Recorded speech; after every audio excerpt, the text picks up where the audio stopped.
Loss aversion. Why your fear of losing is costing you millions. Imagine I offer you a gamble. We flip a coin. If it lands on heads, you lose $1,000. If it lands on tails, you win $1,100. Statistically, this is a good bet. The math says you should take it every single time. But be honest, how does your stomach feel right now? For most of you, the answer is no way.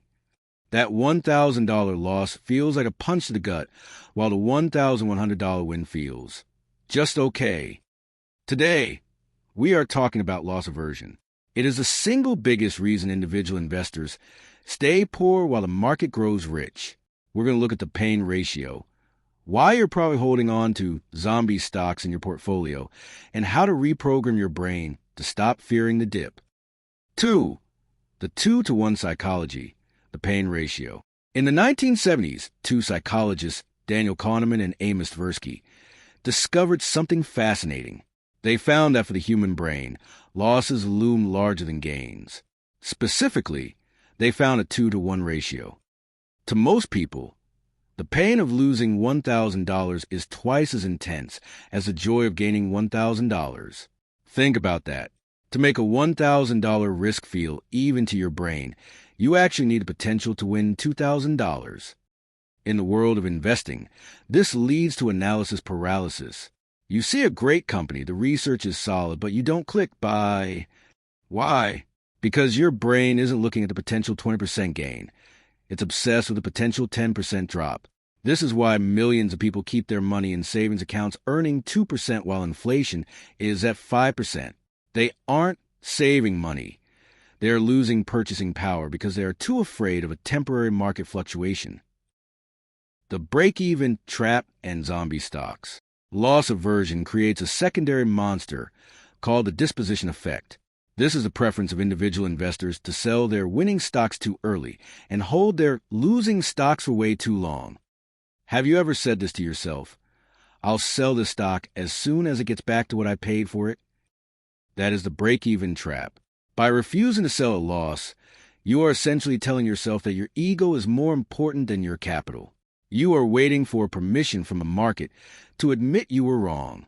Meanwhile, that money is sitting dead. It's a zombie stock. While you wait 3 years for a bad company to break even, you are missing out on the 3 years of growth you could have had in a better company. Professional investors don't care about what they paid for a stock. They only care about what that stock will do tomorrow. Risk perception versus reality. Individual investors often confuse volatility with risk. Asterisk volatility is the price moving up and down. It's the price of admission for the stock market. Risk is the permanent loss of capital. Because of loss aversion, we perceive a 5% market dip as a risk of losing everything. We treat the stock market like a casino where the house always wins, when in reality, the stock market is the only store in the world where customers run out of the building when there is a 20% off sale.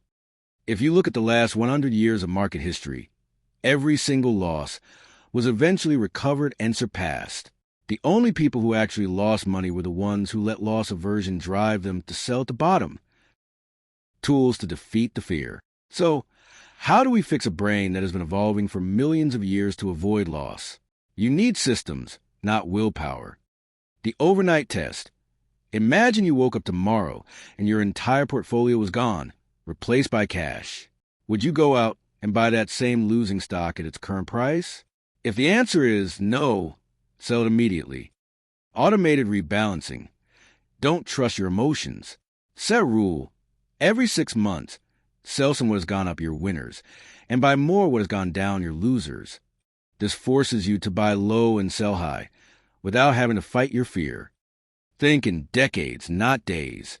If you look at your portfolio every day, you have a 50-50 chance of seeing a loss. If you look at it once a year, the odds of seeing a gain jump to over 70%. If you look once every 10 years, the odds are nearly 100%. Stop checking your app. Conclusion and call to action. Loss aversion is a survival instinct that is great for keeping you alive in the woods, but it is toxic for your bank account. The most successful investors aren't the ones with the best spreadsheets. They are the ones who have mastered their own emotions. They have accepted that losing is a part of winning.